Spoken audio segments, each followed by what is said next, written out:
नमस्कार, आप देख रहे हैं आरपीएस समाचार और मैं हूं आपके साथ श्वेता। तो चलिए रुक करते हैं आज की प्रमुख और बड़ी खबर पर। गंगा जल संधि का नवीनीकरण चाहता है बांग्लादेश, भारत आएंगे विदेश मंत्री खलीलुर रहमान, ईंधन संकट पर भी चर्चा। बांग्लादेश के विदेश मंत्री खलीलुर रहमान अपने पहले विदेश दौरे पर भारत आ रहे हैं। मामले से परिचित लोगों ने बताया है कि रहमान अगले सप्ताह इंडियन ओशन कॉन्फ्रेंस के लिए मॉरिशस जाते समय नई दिल्ली रुकेंगे। जानकारी के मुताबिक बांग्लादेशी विदेश मंत्री 8 अप्रैल को विदेश मंत्री एस जयशंकर, राष्ट्रीय सुरक्षा सलाहकार अजीत डोभाल और वाणिज्यिक मंत्री पीयूष गोयल से मुलाकात कर सकते हैं। इस दौरान कुछ अहम मुद्दों पर चर्चा की उम्मीद है। गौरतलब है कि रहमान का दौरा कई मायनों में अहम है। ये प्रधानमंत्री तारिक रहमान के नेतृत्व वाली नई बांग्लादेश नेशनलिस्ट पार्टी सरकार के किसी वरिष्ठ नेता का भारत का पहला दौरा होगा। इससे पहले बांग्लादेश में मोहम्मद यूनुस के नेतृत्व वाली अंतरिम सरकार का शासन खत्म होने से ही भारत बांग्लादेश के रिश्ते पटरी पर लौटने लगे हैं। ये भी दिलचस्प है कि रहमान यूनुस सरकार का भी हिस्सा रह चुके हैं, तब वे राष्ट्रीय सुरक्षा सलाहकार की जिम्मेदारी संभाल रहे थे।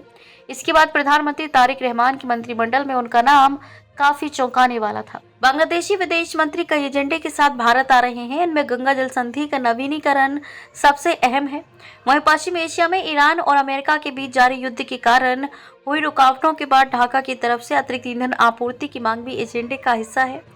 वहीं रहमान 2026-2027 के लिए संयुक्त राष्ट्र महासभा की अध्यक्षता के लिए बांग्लादेश के उम्मीदवार है। ऐसे में वे इस चुनाव के लिए भारत का समर्थन भी मांग सकते हैं। गौरतलब है कि भारत और बांग्लादेश ने 1996 में 30 साल के लिए गंगा जल बंटवारा समझौता किया था। इसकी मियाद दिसंबर 2026 में खत्म होने जा रही है। इससे पहले दोनों देशों ने इसके नवीनीकरण के लिए पहले ही चर्चा शुरू कर दी है। इससे पहले संधि के अपने अंतिम वर्ष में प्रवेश करने के साथ ही दोनों देशों ने इस साल की शुरुआत में पद्मा और गंगा नदियों पर संयुक्त जल मापन की प्रक्रिया भी शुरू की थी। खबरों में अब तक के लिए बस इतना ही।